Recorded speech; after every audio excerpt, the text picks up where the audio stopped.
चलिए अपने आत्मा के ज्ञान और ध्यान की ओर।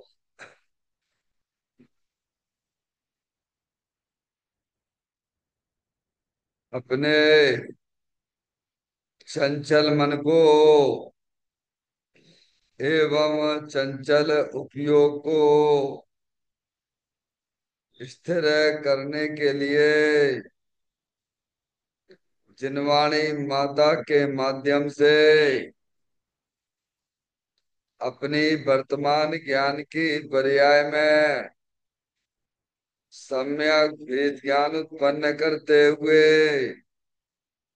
शरीर शरीर से संबंधित जितने भी चेतन अचेतन पदार्थ हैं उनका मुझ भगवान आत्मा के साथ में किसी भी प्रकार का कोई संबंध नहीं है।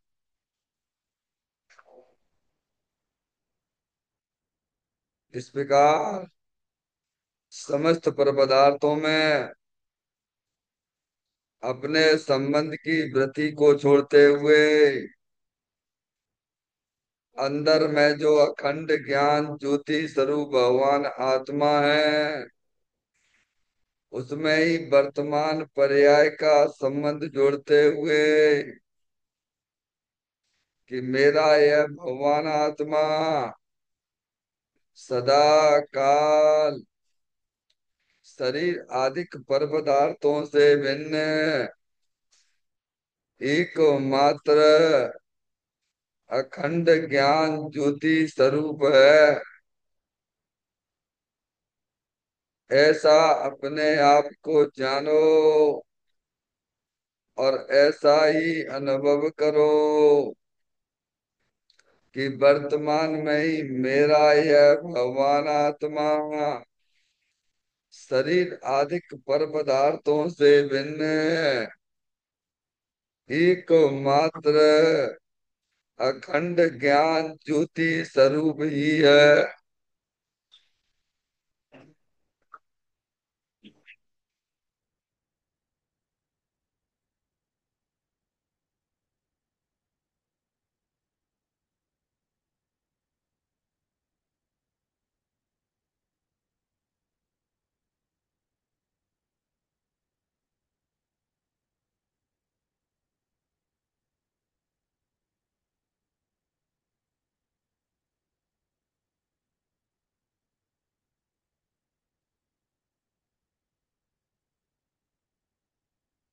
इसी प्रकार से संसार अवस्था में आत्मा की पर्याय में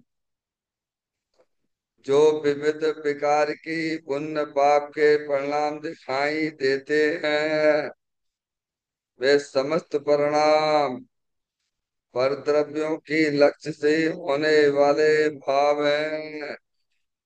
वे हमारे आत्मा का स्वभाव नहीं है।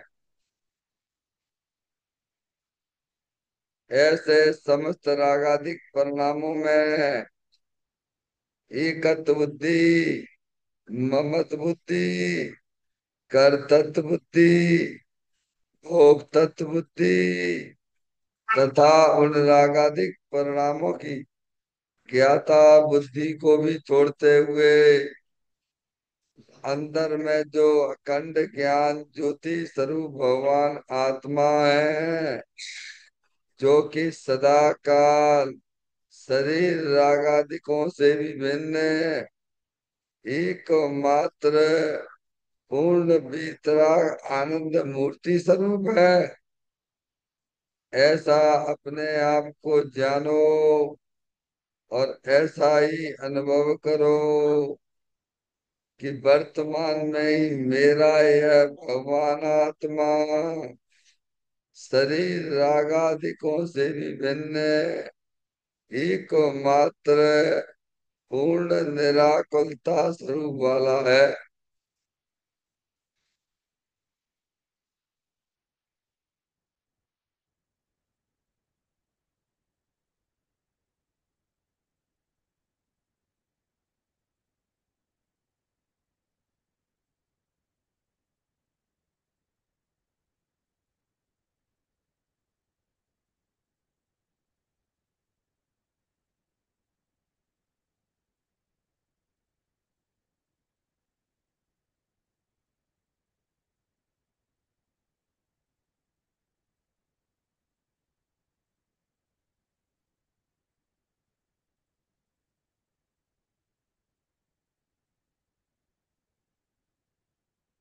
इसी प्रकार से संसार अवस्था में आत्मा की पर्याय में जो पर के लक्ष्य से होने वाला ज्ञान है, वह परलक्षी ज्ञान भी हमारे आत्मा का स्वभाव नहीं है। वह तो इंद्रिय जनित ज्ञान है।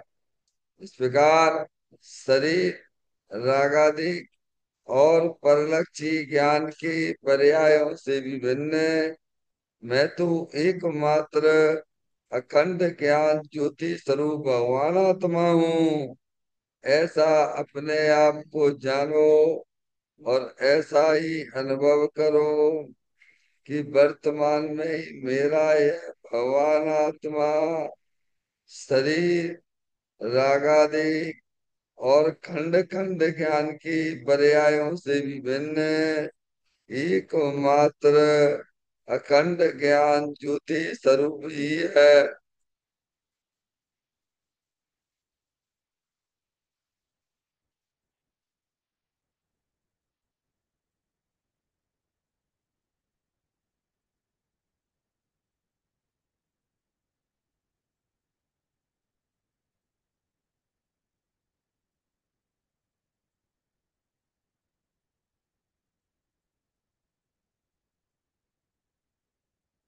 द्रव कर्म भाव कर्म नो कर्म रहे शुद्धात्म स्वरूपो मेरा ये भगवान आत्मा सदा काल शरीर आदि नौ कर्मों से भिन्न है। मेरा ये भगवान आत्मा सदा काल ज्ञानावरण आदि आठ कर्मों से भी भिन्न है। मेरा ये भगवान आत्मा सदा काल मोह राग देश भाव कर्मों से भी भिन्न है। इस प्रकार द्रव कर्म भाव कर्म नो कर्म तीनों कर्मों से रहे मैं तो एकमात्र परम पवित्र शुद्धात्म स्वरूप हूँ, ऐसा अपने आप को जानो और ऐसा ही अनुभव करो कि वर्तमान में ही मेरा यह भगवान आत्मा द्रव कर्म भाव कर्म नो कर्म तीनों कर्मों से रहे एकमात्र परम पवित्र शुद्धात्म स्वरूप है।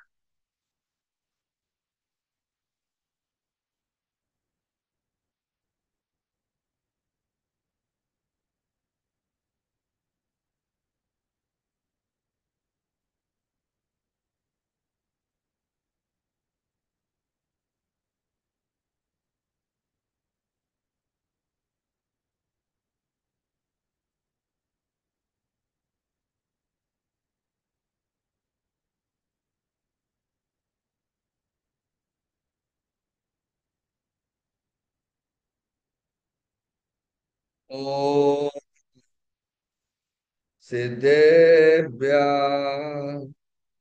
ओम नमः सिद्धेभ्य ओम नमः सिद्धेभ्य चिंतामणि सम स्वयं का चैतन्य तत्व महान है। निज का करूं मैं चिंतवन निज का करूं श्रद्धालु मैं सोदा तुम्हारी देव है जो गुण अनंत निदान है। मैं स्वानुभव में देख लूं आत्मा स्वयं भगवान। मैं स्वानुभव में देख आत्मा स्वयं भगवान। निर्मल जान परिठिया कम कलंक डेरी अपाल दऊ जैन पर ते परम पड़वी। सब करम मल का नाश कर वरु प्राप्त कर निज आत्मा जो लीन निर्मल ध्यान में नम कर निकल परमात्म सब नाश कर घनेगा अंत पद को पा लिया करन मन उन जिन दीन काव्य पद अपना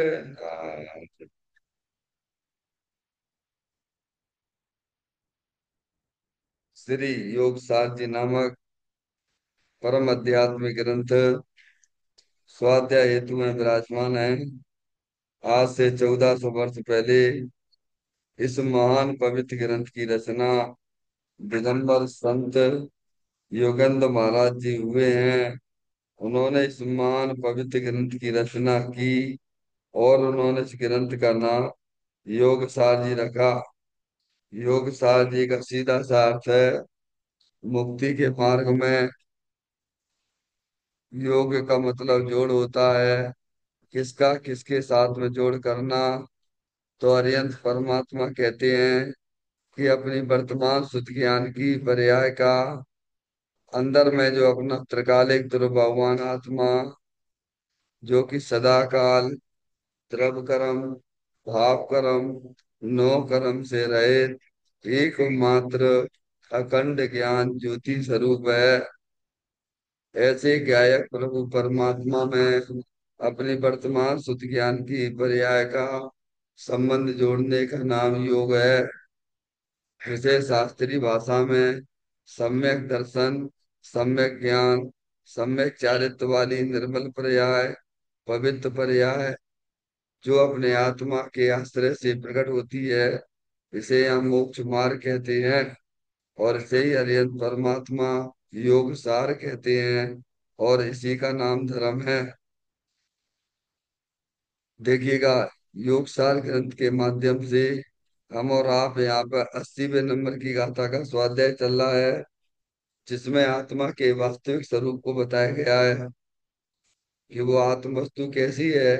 तो कहते हैं कि पांच इंद्रियां जो शरीर परिणाम को प्राप्त हैं उनसे मेरा भगवान आत्मा सदा काल भिन्न है। और वह आत्म वस्तु कैसी है। तो जो आत्मा की पर्याय में संसार अवस्था में जो भी रागादिक परिणतियां होती हैं उनसे भी अपना भगवान आत्मा सदा काल भिन्न है। और वह कैसा है भगवान आत्मा। तो कहते हैं कि ज्ञान आदि अनंत गुण जो अपने आत्मा में अनादि अनंत रहते हैं उन सहित है। ऐसा ही भगवान आत्मा का स्वरूप है। और हम और आप सब जो है वास्तव में आत्मा ही है।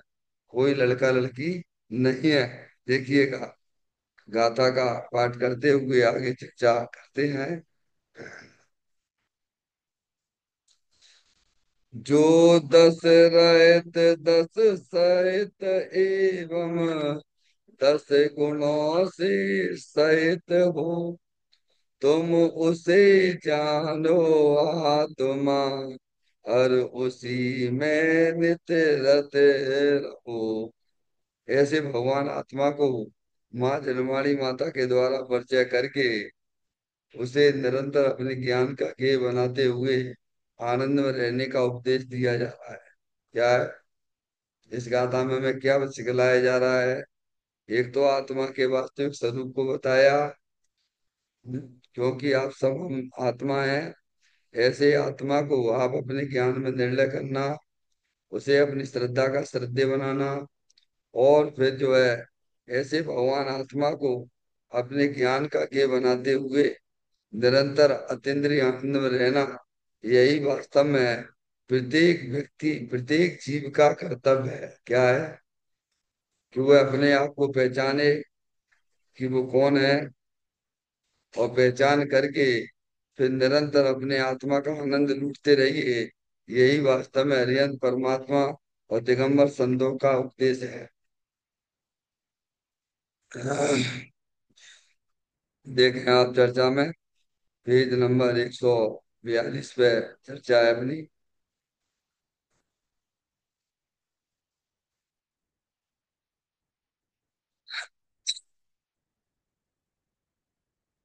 यहाँ एक प्रश्न किया कि प्रभु, जड़ की क्रिया को आत्मा नहीं मानना, परंतु धर्म कार्य में दान देना या नहीं। उत्तर में दिया उन्होंने, भाई दान कौन किसे दे सकता है। दान देने का भाव वह शुभ भाव है, परंतु यह शुभ भाव हुआ तो धन दिया जाता है ऐसा नहीं है, तथा धन दिया इसीलिए शुभ भाव हुआ ऐसा भी नहीं है। शुभ भाव हुआ तो धर्म होगा ऐसा भी नहीं है। आनंद स्वरूप आत्मा की दृष्टि करके आनंद का अनुभव करना, उसका नाम भोग है, तथा उसी का बारंबार अनुभवन करना, उसका नाम उपभोग है। जड़ वस्तु को तो आत्मा भोग सकता ही नहीं, तो उसका उपभोग कहाँ से करे। देखिए क्या प्रश्न आया और उसका उत्तर क्या दिया गया है, वो यहाँ बतलाते हैं। कहते हैं कि प्रभु, जड़ की क्रिया को आत्मा की नहीं मानता। ठीक है, क्योंकि आत्मा रूपी है, जानने देखने वाली चेतन रूपी आत्म वस्तु है, और ये शरीर की क्रियाएं भी जड़ की क्रियाएं हैं। नहीं मानना उन्हें, क्योंकि शरीर अलग चीज है और आत्मा अलग चीज है, इसीलिए उन्हें अपनी नहीं मानना। ठीक है, कोई दिक्कत नहीं हमें। हम शरीर की क्रिया को शरीर की क्रिया जानेंगे, मानेंगे, और जो है आत्मा की क्रिया जानने देखने की है, हम ऐसा जानेंगे ऐसा मानेंगे। अब आप मुझे ये बताओ कि धर्म कार्य में दान देना या नहीं देना। क्या कहा आपने, मैं बताया था कि शरीर की क्रिया अलग हो रही है, जड़ है, और आत्मा की क्रिया अलग हो रही, दोनों भिन्न भिन्न जाति के भी हैं। हमने ऐसा मान लिया। अब आप मुझे इतना बताओ, इतना समझा दो बस, कि हमें धर्म के कार्य में दान देना या नहीं देना। पारसमणि, प्रश्न समझ में आ गया। आपने हमें बताया कि आत्मा और शरीर दोनों जुदी जुदी वस्तु है, इसीलिए तुम शरीर को अपना नहीं मानना। हम नहीं मानेंगे, पर मुझे जो है दान देना चाहिए कि नहीं देना चाहिए धार्मिक कार्यों में, प्रश्न ये है। तो उसका उत्तर दिया गया है, देखो क्या दिया है। भाई दान कौन किसे दे सकता है, क्या किया उन्होंने। दान कौन किसे दे सकता है। हम समझ गए पैसे, रुपया पैसे का दान देना, है ना। कौन किसे दे सकता है, कौन दे रहा है और किसे दे रहा है। या भाई हम दान दे सकते कि नहीं दे सकते हैं, हमें ये काम करना चाहिए नहीं करना चाहिए धर्म का। तुम तो पहले बताओ दान देने वाला कौन है और किसे दिया जा रहा है, तुम इतना हमें बताओ। यानी मूल में ही भूल पड़ी हुई है। वो अभी भी अपने आप को शरीर रूप ही अनुभव कर रहा है, क्या कह रहा है। यानी उसको ये बात समझ में आई नहीं अभी भी, ये बात उसके समझ में अभी नहीं आई है कि आत्मा की क्रिया अलग है और शरीर की क्रिया अलग है। वो कहता है, तो उन्होंने कहा तुम ये बताओ कि दान देने वाला कौन है और किसको दान दिया है। क्या भाई, त्यागी महाराज, दान कौन किसे दे सकता है।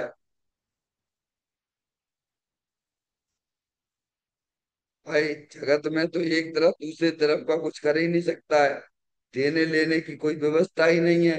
पर कौन दे रहा है किसको दे रहा है तुम हमें बताओ पहले, तुम ये समझाओ हमें। क्या पारसमणि, कौन दे रहा है धन, किसको दिया जा रहा है धन, और क्या दिया तुमने, ये बताओ। ये सारी बातें बताना पड़ेगी भाई, क्योंकि वस्तु स्वरूप में तो एक तरफ दूसरे देखा कुछ करता धरता है ही नहीं है। तुम तो बेकार अहंकार करते हो। समझ गए आप? इसका इसमें समाधान किया गया, तुम्हें ये बताना होगा कि दान कौन किसे दे सकता है, ये इन्होंने प्रश्न किया। फिर समझाते, दान देने का भाव वह शुभ भाव है। क्या है? बात समझ में आई? जो कोई है, ये मान लीजिए ये लूट की घटी है और ये अपन ने दी दान, ठीक है कि नहीं? शरीर का काम शरीर ने किया, और इसकी क्रिया शक्ति, नोट की क्रिया शक्ति में हुई, और किसको दिया, किसको किसने लिया, ये सब भारी बार हो रहा भगवान, है ना? हाँ, तुम्हारे आत्मा में एक इच्छा हुई दान देने की। क्या हुआ? इच्छा हुई दान देने की, तो वह भाव तो शुभ भाव है। क्या है? वह कसाई की मंदता का परिणाम है। पहले ये समझो कि शरीर शरीर की क्रिया शरीर में हो रही है, जो वस्तु दी जा रही है वो अपने अनुसार परिणमन कर रही है। एक तरफ यानी हाथ उस पैसे की घंटी को छूता तक नहीं है। क्या कह रहे हैं? एक उंगली दूसरी उंगली को छू नहीं रही है, ये वस्तु की व्यवस्था है जे, माता जी। ये एक उंगली दूसरी उंगली को छूती नहीं है। समझ में आया? और मूल में अगर देखा जावे तो उंगली अनंत उद्गल परमाणुओं का पिंड है, और उसके एक एक परमाणु दूसरे परमाणु को स्पर्श नहीं करते हैं। थोड़ा में सूक्ष्मता से गहराई से वस्तु स्वरूप को समझने की कोशिश करना चाहिए। क्या? तो तुम्हें सभी बातें समझ में आ जाएगी। अब तुम तो इंद्रिय ज्ञान को ही सब कुछ ज्ञान माने बैठे हुए हो, अतीन्द्रिय ज्ञान वाला ज्ञान खोलते नहीं हो। वस्तु स्वरूप को जो अवलंबन करने वाला है, वह ज्ञान तुम कभी ज्ञान करना ही नहीं चाहते हो, उस दृष्टि से सोचते भी नहीं हो। तो सारे भ्रम हमारे इंद्रिय ज्ञान में पड़े हुए हैं। इंद्रिय ज्ञान में सब भ्रम ही भ्रम चलता रहता है। और वस्तु स्वरूप से अगर अपन विचार करते हैं, तो एक पुद्गल परमाणु दूसरे पुद्गल परमाणु में अत्यंत अभाव होने के कारण से कोई किसी को स्पर्श करता ही नहीं है। ये ज्ञान तो करो एक तब है, तो साहब आपकी सब समस्याएं दूर हो जाएंगी। समझ गया? जब देने का भाव आया, तो वो तो शुभ भाव है, कसाई की मंदता वाला परिणाम है। क्या कहा उन्होंने? पहले वस्तु स्वरूप को समझो कि कोई किसी को लेता देता नहीं है, और जरूरत क्या है किसी को लेने देने की? सब प्रत्येक द्रव अपने में परिपूर्ण है। प्रत्येक द्रव अपने में रह के अपना परिणमन करता है। लेने देने का काम क्या है भगवान? क्या जरूरत है? आत्मा को भी शरीर की पुद्गल परमाणुओं की क्या जरूरत है, और पुद्गल परमाणुओं को भी आत्मा की क्या जरूरत है भगवान? सभी द्रव अपने में परिपूर्ण है। तो लेने देने की व्यवस्था की क्या बात करते हो आप? कोई कमी है उसके पास में क्या? एक पुद्गल द्रव को दूसरे पुद्गल द्रव में कोई कमी है क्या? सब भ्रम इंद्रिय ज्ञान में चल रहे हैं। अब अब ये सच्चा ज्ञान करता नहीं है, इसीलिए उसका अहंकार पर द्रव्यों में जाए बना रहता नहीं है। तो यार, तो फिर ये समझना पड़ेगी, अरे जब सभी पूरे हैं तो फिर का लेने देने, चुपचाप शांति से अपनी आत्मा का भजन करो, अपनी आत्मा का आनंद लूटो। ये तुम्हारा कर्तव्य था, तुम आत्मा हो। या एक तरफ दूसरे तरफ का क्या करता है? क्या जरूरत है करने धरने की भगवान? और क्या करोगे तुम पर तरफ में, ये बताओ? क्या तुम जड़ को चेतन बना दोगे? क्या चेतन चेतन जड़ हो जाएगा। अरे ऐसा कुछ है क्या? क्या करोगे भैया परद्रव्य में तुम? ये करने के जितने भी हमारे आत्मा में विकल्प उठते हैं, वे सब वास्तव में वस्तु स्वरूप को नहीं जानने पर होते हैं। वस्तु स्वरूप का सच्चा ज्ञान होने पर वे विकल्प सब धराशायी हो जाते हैं। सारे हमारे दुख जो हैं वस्तु स्वरूप के विचार करने पर ध्वस्त हो जाते हैं। तभी तो पंडित बनारसी दास जी ने एक छंद लिखा है, वस्तु विचारत ध्यावते मन पावे विश्राम, रस स्वादत सुख उपजे अनुभव या को नाम। क्या पारसमणि? दुख कहाँ होता है? शरीर में होता है कि मन में नाना प्रकार की कल्पनाएं करते रहते हो? अरे ये तो पता लगा भगवान, निरंतर कल्पनाएं करते रहते हो, दुखी बने रहते हो। और वस्तु स्वरूप को विचार करो भाई साहब, किसी को कोई जरूरत ही नहीं है। सब तरफ अपने में परिपूर्ण है। तुमने आज तक ना तो अपने आप को परिपूर्ण देखा और न पर पदार्थों को तुम परिपूर्ण देखते हो। लेकिन वस्तु स्वरूप में चाहे वह चेतन हो, चाहे अचेतन हो, चाहे जड़ हो, सब अपने में परिपूर्ण है। किसी को किसी की कोई जरूरत ही नहीं है वस्तु स्वरूप में। जब तक आपका ऐसा ज्ञान और श्रद्धा नहीं होगा, तब तक उन विकल्पों का अंत आने वाला नहीं है। ध्यान रखिए, विकल्पों का अंत नहीं आना है, यानी आपके दुख रूपी पर्याय का अंत नहीं आएगा, आपका दुख का अंत नहीं आएगा। क्या कहा भैया? नहीं तो दुखी बने रहोगे। 24 घंटा दुखी, अनादिकाल से दुखी बने रहे हैं, क्योंकि ज्ञान ही नहीं था। और अब ज्ञान मिल रहा है और हम उसको समझना नहीं चाहते हैं, हम उसे निर्णय भी नहीं करना चाहते हैं। तो तुम दुखी, बात तो ये कही रही है भगवान। जिनके पास में देव शास्त्र गुरु नहीं है, वे तो दुखी हैं ही, क्योंकि उनकी तो प्योर अज्ञान दशा चल ही रही है। लेकिन तुम्हारे पास देव शास्त्र गुरु होने पर भी, वस्तु स्वरूप को सुनने पर भी तुम भी वैसा ही अनुभव करते हो जैसा समस्त अज्ञानी जीव करते हैं। तो तुम में और उनमें कोई अंतर नहीं रहा। समझ में आ गई भैया? हम्म, पारसमणि, जिनवाणी माता मिली है तो आप निर्णय करिए, वस्तु स्वरूप का निर्णय करिए। एक द्रव को दूसरे द्रव की किंचित भी कोई आवश्यकता नहीं है। सब अपने में परिपूर्ण है। ये लेने देने की बातें सब मिथ्या हैं भगवान। सब तरफ अपने में परिपूर्ण है। ऐसा जब ज्ञान श्रद्धान होगा, तब तुम्हारे विकल्प जो है धीरे धीरे धीरे धीरे खत्म होते चले जाएंगे और तुम पर्याय में आनंदित होते चले जाओगे। समझ में आ गई भगवान? हमारे समस्त दुखों का अंत लाने के लिए चिनवाणी माता औषधि का काम करती है। बचना मृत वीतरागनो, परम शांत रस मूल, औषध जे भव रोग नो, कायर नो प्रतिकूल। क्या? कैसे हैं माँ जनवाणी माता के वचन? कैसे होते हैं ज्ञानियों के वचन? बचना मृत वीतराग नो, परम शांत रस मूल, औषध जे भव रोग नो, कायर नो प्रतिकूल। क्या कहा है?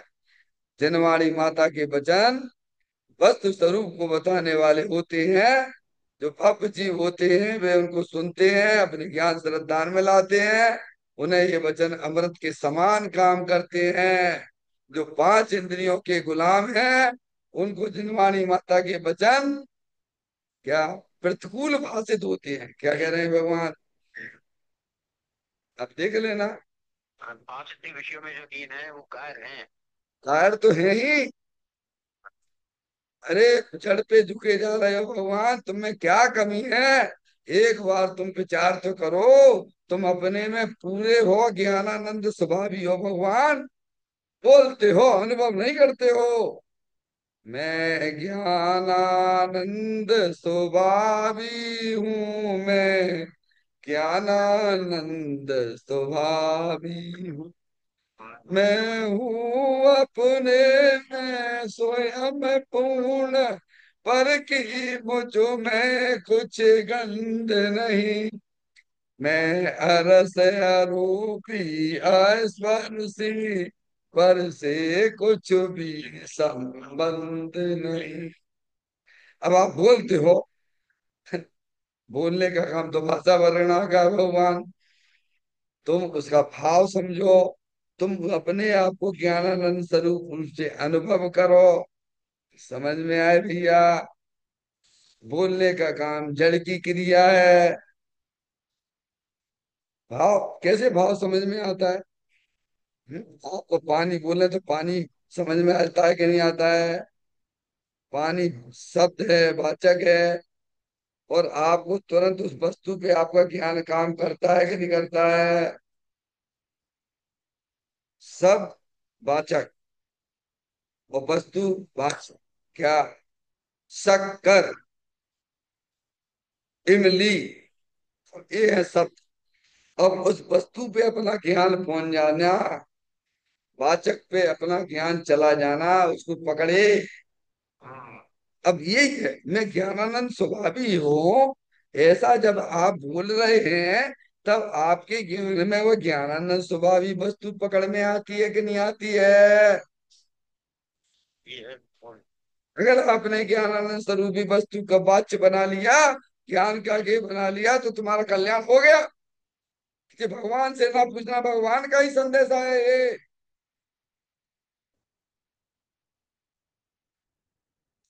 वाच वाचक अनुयोग। क्या भैया? हम्म, तो यहाँ करने धरने की बातें तो है ही नहीं है ना वस्तु स्वरूप में। सभी द्रव अपने में रह के अपने परिणमन कर रहे हैं भाई। कौन ने दिया, किसको दिया, क्या हुआ क्या हुआ? तुम पता कुछ है नहीं, फालतू के विकल्प करते रहते हो। हिसाब जड़ की क्रिया तो चलो हमने मान ली, जड़ की है। आत्मा की क्रिया को आत्मा की क्रिया मान ली, तो हम जानते हैं कि नहीं दे? मूर्ख हो, ऐसी बातें करते हो। तुम समझते कुछ भी नहीं हो। कौन दे, किसको दे, पहले बता। है भैया? ये ऐसा उत्तर दिया गया है त्यागी महाराज जी। जिन्होंने ने जो कहा कि इतना सुखी होना है, उसे व्यवहार से पूर्णतः हटना पड़ेगा। व्यवहार से पूरी तरह से हटके, व्यवहार यानी विकल्पों से, हाँ, उनसे पूरी तरह से हटके, कमजोर श्रद्धा ज्ञान में तो छोड़ दो। चारित्र में बाद में आ जाएगा, भगवान घबराते क्यों हो? और श्रद्धा ज्ञान से अपने आत्मा को पकड़ना पड़ेगा। क्या भगवान? दोनों तरफ से आना अपन को। या पूरी तरह व्यवहार से हटना पड़ेगा, और पूरी तरह अपनी आत्मा में लगना पड़ेगा। हाँ, हाँ हाँ। समझ में आया भैया? केवल अनित्य अनित्य मत करो, अनित्य में नित्य भी तो देखो भगवान। हम्म, आगे बात समझ में? तो व्यवहार से हटने की बात ऐसी है कि आप वस्तु स्वरूप को जब विचार करेंगे, तो आपके सारे विकल्प जो कर्तृत्व बुद्धि के हैं, अपने आप एकत्व बुद्धि वाले सारे विकल्प स्व स्व हो जाएंगे। राग रह जाएगा। राग का अपनापन चला जाएगा। राग में जो अपनापन हो रहा था, वह चला जाता है। वस्तु स्वरूप के विचार में राग रह जाता है। ज्ञानी को भी, चाहे वह चौथे गुण स्थान वाला हो, अथवा पांचवें गुण स्थान वाला हो, अथवा मुनराज हो, लेकिन राग रहता है उनकी भूमिका के अनुसार, लेकिन उसमें अपनापन नहीं रहता है। उन विकल्प तो रहते हैं, पर विकल्प में अपनापन नहीं होता है। दृष्टि उनकी विकल्प में नहीं है। दृष्टि उस निर्विकल्प स्वरूप भगवान आत्मा जो विकल्प के पीछे है वहां पे उनकी दृष्टि लगी हुई है। समझ में आया भैया? कहते हैं दान कौन किसको दे सकता है? दान देने का भाव है, शुभ भाव है, क्या है? अब चलिए, अब अंदर आ गए। हैं? दान देने का भाव है। चलो भाई, लोभ कम करने का परिणाम, चलो भाई अपन को पुण्य के उदय से मिला है, तो पुण्य के पुण्य में लगा देना ठीक है। ज्ञानियों को भी ऐसे परिणाम आते हैं। क्या कह रहे? भगवान के प्रति पूजा का भी परिणाम आता है, स्वाध्याय करने कराने का परिणाम आता है। जो पुण्य के उदय में चीज मिली है उसको विकल्प आते हैं। ये चारित्र्य मोहिनी संबंधित है। समझ में आया भैया? ज्ञानी महाराज जी हैं? अब देखना आप क्या कहा उन्होंने। दान देने का भाव है, शुभ भाव है, बराबर सही बात है, कसाई की मान्यता का परिणाम है। और उसमें अगर दूसरी अगर इच्छाएं विषय भोगों की तो वो अशुभ भाव में भी चली जाएगी। क्या भैया? उसी समय ऐसा अहंकार आ जाए कि भाई साहब मैं इसीलिए दान दे रहा हूँ कि मुझे अगले भाव में पांच इंद्रिय के विषय भोग मिले, तो उसी समय वो परिणाम भी अशुभ भाव में चला जाता है। अब आप अपने आप को पहचानिए। क्या कह रहे हैं? अभिप्राय कौन सा है हमारा? निर्लोप होके देते हो। चलो भाई, पाठशाला में चलेंगे, बच्चे पढ़ेंगे, क्या? जाने दो, जाने दो, जाने दो। अपने पास में पुण्य की उदय से है, चलो दे, पढ़ेंगे, धर्म की आराधना करेंगे लोग। है अपन को, अपन भी कैसे समय भूले भटके थे, क्या? ये जनवाणी नहीं मिलती, कोई अपन को नहीं बताता, तो आज जो अपन लगी है कि नहीं लगी है? और अपने पास में पुण्य की वजह से ये चीजें हैं, तो अपन को दे देना ठीक है। क्या है? अच्छी जगह इन्वेस्टमेंट करना, क्या करना? पैसा आ गया तो आप इन्वेस्टमेंट करते हो कि नहीं करते हो? कैसी जगह लगाते हो? ऐसे ही ज्ञानी भी पुण्य, पुण्य के उदय में जो उसको संयोग मिले तो उसको इस प्रकार के परिणाम होते हैं। अब देखना, दान देने का भाव है, शुभ भाव है। एक बात, शुभ अशुभ वहीं पर शुभ है, वहीं पर अशुभ हो जाएगा थोड़ी देर में ही। समझ गया? आपने लौकिक वांछा सहित दिया है तो वह अशुभ में कन्वर्ट हो जाएगा। और निरपेक्ष होकर का सब लोग अपनी धर्म आराधना करें। समझ में आया भैया? इस भाव से दिया जा रहा तो शुभ भाव में आ गया। अब आगे देखना, परंतु यह शुभ भाव हुआ तो धन दिया जाता है ऐसा नहीं है। क्या कह दिया उन्होंने? शुभ भाव वो आत्मा में होने वाली क्रिया है, एक विकारी परिणाम है, वो भिन्न चीज है। और दान देने की जो वस्तु दी जा रही वो भिन्न चीज है। ऐसा नहीं है कि यहाँ शुभ भाव हुआ इसीलिए दान दिया गया, ऐसा बिल्कुल भी संबंध नहीं है। जड़ की क्रिया का और अंदर के परिणामों का कोई मेल मेल नहीं है। क्योंकि तीनों क्रियाएं एक समय में, तीनों एक साथ होती हैं, ये बात समझने की है गहराई से। त्यागी महाराज जी, सही बात है। ये कोई गारंटी नहीं है कि भाई साहब मैंने वस्तु दे रहा हूं तो मेरे स्वभाव है इसीलिए दिया है, ऐसा भी नहीं है। क्यों? वो आश्रय तत्व जुदी चीज है, और वो जो वस्तु है वो अलग चीज है। उसका इससे कोई संबंध नहीं है। समझ में आ गई भैया? बहुत सूक्ष्म बातें हैं भगवान। थोड़ा जिंदगी के मनुष्य पर्याय के जो समय में मिले हैं, इसको समझने में लगाओ। हम्म? यह स्वभाव हुआ तो धन दिया जाता ऐसा नहीं है। क्यों? क्योंकि वो तो आश्रित तत्व है, और वो जो वस्तु है वो जड़ है, तो उसके इससे कोई लेना देना नहीं है। आप यहाँ बैठे हुए हैं, मंदिर में बैठे हुए हैं, समझ गया? आपके परिणाम सुबह ही होंगे, ऐसी बात है मंदिर में बैठने से? क्यों भैया, अशुभ नहीं हो सकती है क्या? अरे बोलो भगवान, मंदिर में बैठे इसीलिए शुभ भाव ऐसा ना समझ लेना, और घर पे बैठे हैं तो पाप भाव में बैठे हैं ऐसा ना समझ लेना।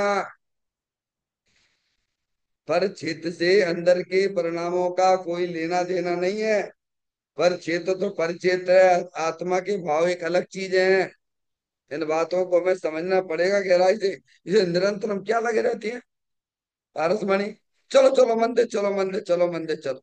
अरे भाई अच्छी बात है, हम ये ना कह रहे हैं क्या, तो शांति से बैठो ना मंदिर में। और मंदिर में आते तो घर याद आता, घर बैठो तो मंदिर याद आता जी, क्या होगा नाटक भाई।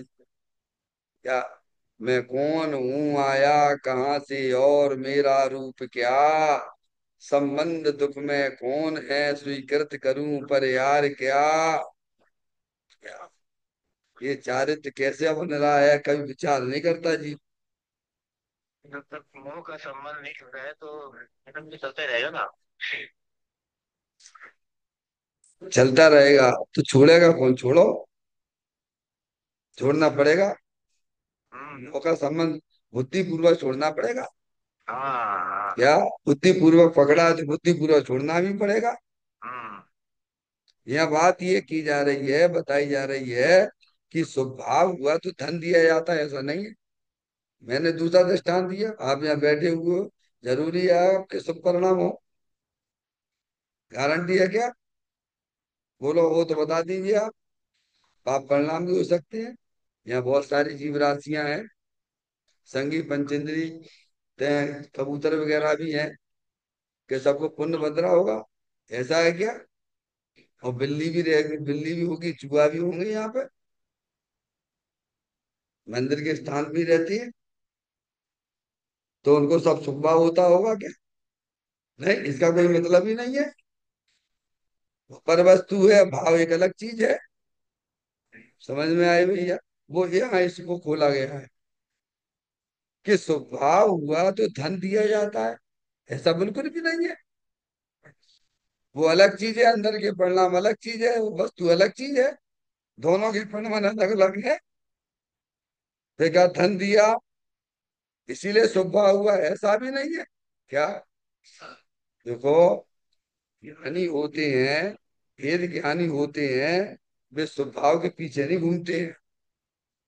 उनको स्वभाव तो सहज में ही होता है। क्या कि महाराज जी, हाँ जी। ज्ञानी कहीं भी रहे, अरे दुकान पे भी बैठा हो तो भी स्वभाव करता रहता है, भगवान तुम्हारी बड़ी, भगवान की पूजा से बढ़िया भक्ति होती है उसकी। हाँ, तुम यहाँ खूब हम्म। नाच नाच के दिखाते हो, जोर जोर से बोल के बताते हो, और ज्ञानी अगर घर पे भी बैठा हो, दुकान पे भी बैठा हो, लड़ाई झगड़ा भी कर रहा हो, तो भी तुमसे ज्यादा पुण्य कमाता है। सही है। ये कैसे है? ये ऐसा ही है ये वेद ज्ञान का कोई ऐसे ही चमत्कार हुआ करता है भैया। हाँ। एक बार वेद ज्ञान की जूती तो जला के देखो। मैं, अज्ञानी पुण्य के पीछे भागता है, ज्ञानी के पीछे पुण्य भागता है। हाँ। तो ज्ञानी वेद ज्ञान की ज्योति जला के पूरा दिन भर 24 घंटा अपने वेद ज्ञान की ज्योति जला के काम करता है, तो शुभ भाव तो इसको हमेशा चलती रहता है, तीव्र मंद हो सकता है। समझ गया। वेद ज्ञान का ऐसा कोई प्रताप होता है भगवान, सारा बल वेद ज्ञान के ऊपर हमारा होना चाहिए। जिन्हें पुण्य पाप नहीं कीना, आत्म अनुभव चित दीना, तिन्ही विधि आवत भूखे, संबर लय सुख अवलोके। देखो, विधि ज्ञान में अपना आत्मा तो मिलता ही है भगवान है, और परिणाम में भी शुभ परिणाम बने ही रहते हैं भगवान। अज्ञानी जैसे संकलित परिणाम नहीं होते हैं। त्यागी महाराज जी, हाँ। हाँ। यहाँ इन्होंने तर्क दिया, धन दिया इसीलिए शुभ भाव हुआ, ऐसा भी नहीं है। शुभ भाव हुआ तो धर्म होगा, ऐसा भी नहीं है क्या, क्योंकि शुभ ना। भाव अलग चीज है और धर्म अलग चीज है। सही है। पहले से बाहर की वस्तु से हटाया, अंदर परिणाम फैलाए, फिर अंदर के परिणामों में भी दो चीजें कर दी उन्होंने। शुभ भाव आश्रत तत्व है, और धर्म है वो है वीतराग परिणति है। अब इनका क्या मेल है भगवान, शुभ भाव है इसीलिए धर्म होगा, तो अनंत बार तुम्हारी आत्मा में शुभ भाव हुआ तो धर्म तो आज तक नहीं हुआ। त्यागी महाराज जी, सही है। नहीं है समझ में, भाई स्वभाव है इसीलिए हमें धर्म होगा, धर्म यानी रत्नात्रय वाली पर्याय होगी, संबल निद्रा की पर्याय होगी, ऐसा बिल्कुल भी नहीं, क्योंकि दोनों जुदी जुदी हैं। हाँ। आश्रत तत्व जुदा है और धर्म वाली पर्याय रत्नात्रय जुदी है। जुदा है, सात तत्व जुदे जुदे हैं भगवान। क्या कहा? अरे खून के दाग क्या खून से धुलेंगे क्या? हैं? बोलो। आश्रम तो खून ही है भगवान। आत्मघाती परिणाम है आश्रम। चाहे अशुभ परिणाम हो चाहे शुभ परिणाम हो, वे सब आत्मघाती परिणाम है भगवान। उनसे तुम्हारा कल्याण नहीं होगा। नहीं हो रहा।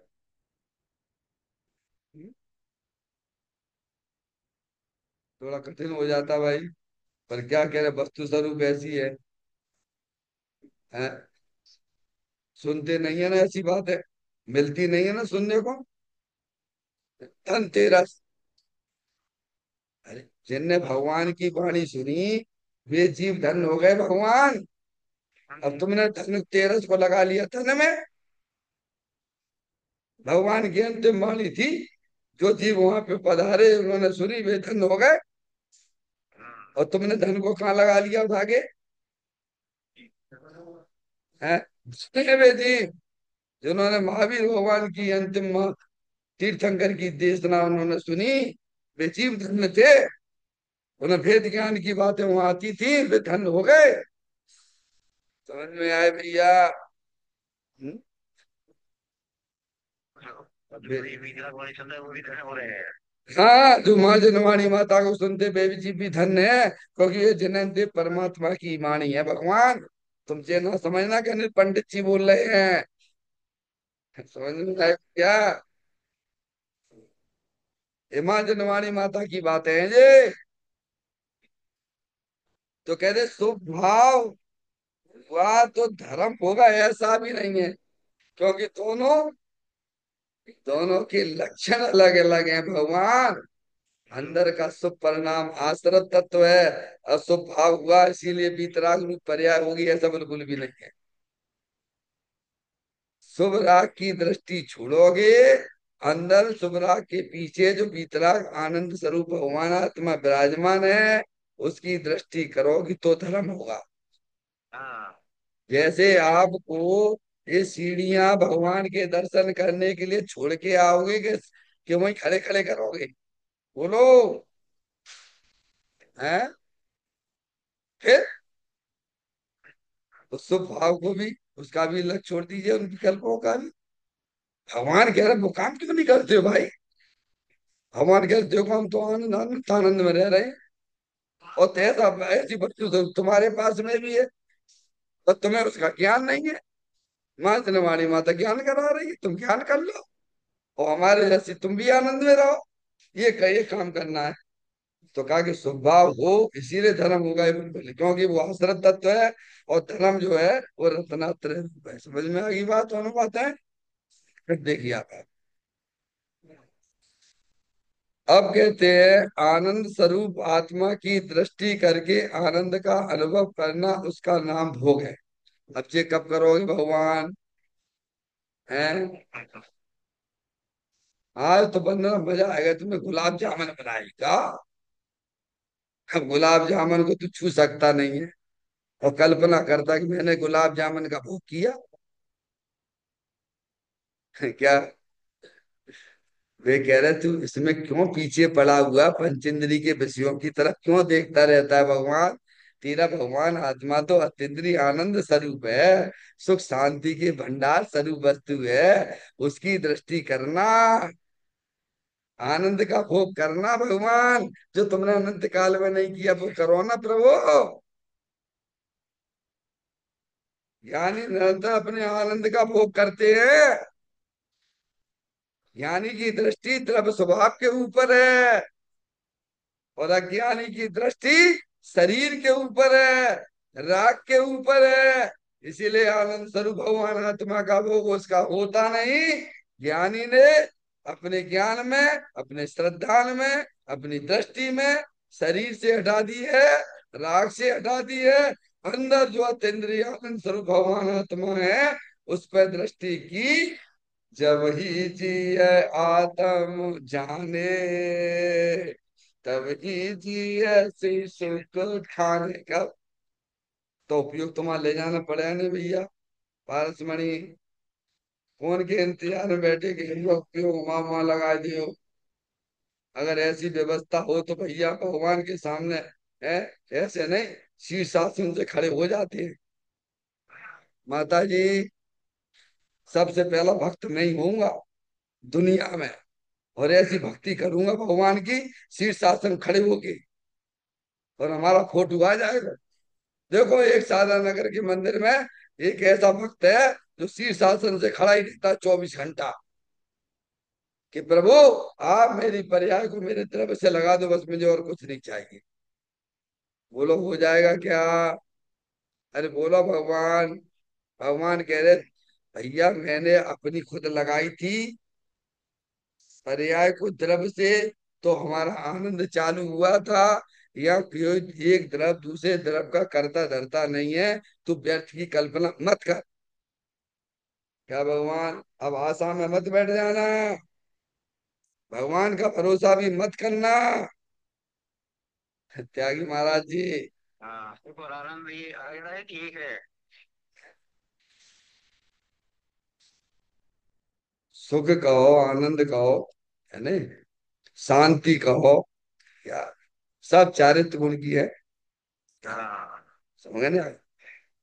अत्यंत आनंद स्वरूप भगवान आत्म वस्तु है, सुख स्वरूप है, शांति स्वरूप है, कुछ भी कहो।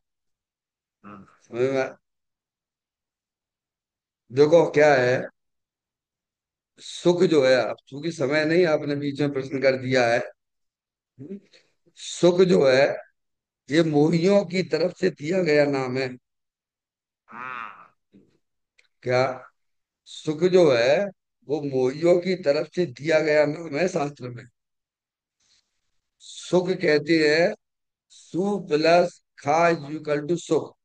सु का मतलब होता है जो इंद्रियों को सुहावना लगे, सु यानी सुहावना, खा यानी इंद्रियां, जो इंद्रियों को सुहावना लगे, अच्छा लगे, उसे सुख कहते हैं। और दुख यानी, दु यानी असुहावना, खा यानी इंद्रियां। समझ में आया? हाँ। जैसे बच्चे को तोतली भाषा में नहीं बोलते हैं, समझा? अपने सभी कैसे सुख अलग है, मन अलग है। हाँ, ऐसे हमें ओ, भाई तो माँ का सुख बोले, सुख स्वरूप भी तो आत्मा ही अंदर ही है, तुम मान लेना सुख। हो गया। आत्मा तो अतीन्द्रिय आनंद है। कैसी है? इंद्रियों से पार अतीन्द्रिय आनंद स्वरूप है। क्या? हाँ। तो कहते आनंद स्वरूप आत्मा, क्या कहा, की दृष्टि करके। अब करके कौन करे? अब कहना चाहिए जो बताओ। करके, करके दिया पुरुषार्थ वाचक है ना। और हो जाएगी ये तुमने कहाँ से लगा लिया? हम्म। पंचेंद्रिय के विषयों में तो ये तुम कभी लगाते नहीं हो। खाना बनना होगा तो बन जाएगा, है? करके यानी अपने उपयोग को वहां लगाना, करके मतलब बुद्धि पूर्वक। समझ गए? बुद्धि पूर्वक। पाप के काम आप बुद्धि पूर्वक करते हो, पुण्य के काम आप बुद्धि पूर्वक करते हो, तो धर्म का काम भी बुद्धि पूर्वक है। इसीलिए मोक्ष मार्ग प्रकाशक में 9वें अध्याय में पंडित टोडरमल जी साहब ने, पुरुषार्थ से ही मोक्ष की प्राप्ति होती है। आगे बात समझ में? ये पुरुषार्थ बात करके लिखा ना। आनंद स्वरूप आत्मा की दृष्टि करके आनंद का अनुभव करना। क्या करना? क्या अनुभव करना? माता जी, अरे फैसिलिटी है तुम्हारे लिए, हमारे लिए झूम के नाचने वाली बात है। क्या रे, आनंद वाली वस्तु तो मैं ही निकला। इस विश्व में बंटवारा अगर हमारा हुआ तो आनंद स्वरूपी वस्तु के रूप में हुआ। हम जड़ नहीं निकले, पुद्गल नहीं निकले, अजीब नहीं निकले, तो आनंद। अब ये माइक है, ये माइक चाहेगा भाई साहब हम जरा आनंद हो जाए, सुखी हो जाए, तो हो सकता है ये क्या? और तुम अगर सुखी होना चाहो तो तुम्हें कोई रोक सकता है क्या? आगे बात समझ में? अरे मन उछलना चाहिए।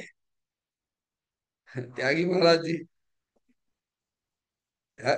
तो कह रहे अनुभव करना, क्या करना, अनुभव करना है, सब तरफ से अपने उपयोग को हटा देना, और अंदर भगवान आत्मा तेन्द्रिय आनंद स्वरूप है, ऐसा अपने आप को देखना, ऐसा अपने आप को मानना है। तो उसका नाम क्या उन्होंने, भोग, ये भोग है। आप बनावे, आप ही खावे, और खावत नहीं भगावे। क्या मतलब, ज्ञानी स्वयं का इसमें बनाता है और स्वयं ही खाता है। समझ गए नहीं आप, ये ऐसा भोग है जी।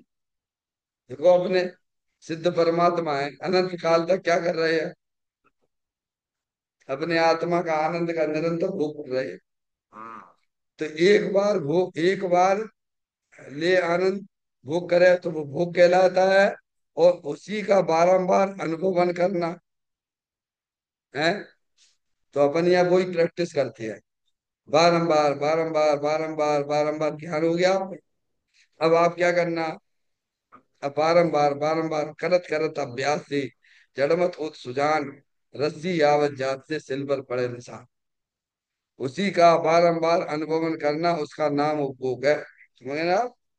हाँ। जब भी अपन, जब यहाँ मेडिटेशन में आते हैं, जब ध्यान की प्रक्रिया में आते हैं, तो मोबाइल पर जो लोग हैं उनको लिए विशेष रूप से कह रहा हूं मैं, कि उस समय वो जो है बिल्कुल शांति पूर्वक का हम बैठा करें, जो यहाँ से बोला जाता है उसको ध्यान से सुने, अपनी आपस में बातें ना करा करें।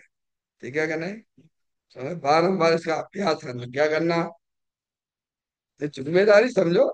ये कोई जरूरी थोड़ा कि मंदिर में है, घर पे है, अरे बात तो वही है ना, एक लक्ष्य बनाओ अपना निर्धारित। ठीक है। तो कहते बारंबार उसका अनुभवन करना हुआ उपयोग है।